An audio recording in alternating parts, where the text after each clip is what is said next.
மனிதனை சிருஷ்டித்தார். இன்னும் சிம்பிளா சொல்லணும்னா, நீங்க எதுக்கு, எப்படி நான் வாழ்றது அப்படிங்கிறதெல்லாம் ரெண்டாவது. முதல்ல நான் ஏன் இருக்கிறேன், கடவுள் ஏன் என்ன படைத்தார், இந்த மனிதனுடைய படைப்புகள் எதற்காக நிகழ்ந்திருக்கிறது, என்னதான் அப்படிங்கிறது நமக்கு தெரியும். நோக்கம் தெரியாமல் வாழ்க்கை இல்லை.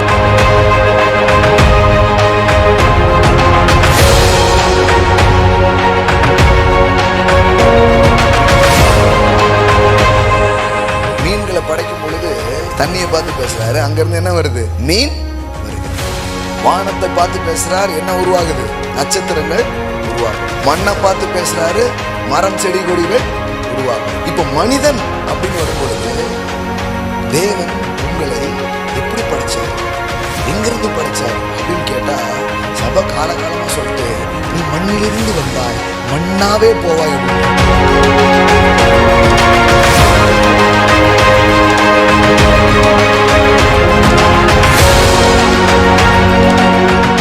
தேவனை பத்தி உங்களுக்கு என்ன பிக்சர் இருக்கோ, உங்களுக்கு என்ன புரிதல் இருக்குதோ, அதுக்கு ஏற்றா போலதான் நீங்க வாழ்க்கையின் சகல காரியத்தையும் நம்ப ஆரம்பிப்பீங்க, பார்க்க ஆரம்பிப்பீங்க.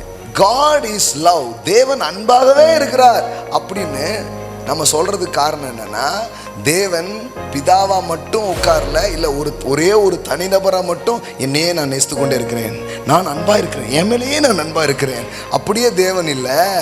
தேவன் திரித்துவமா இருக்கிறாரு.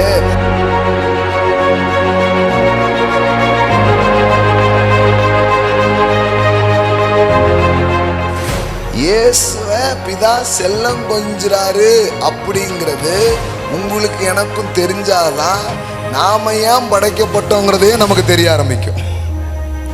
மனுஷனை தேவன் ஒரு தேவையின் அடிப்படையில் படைக்கவே இல்லை.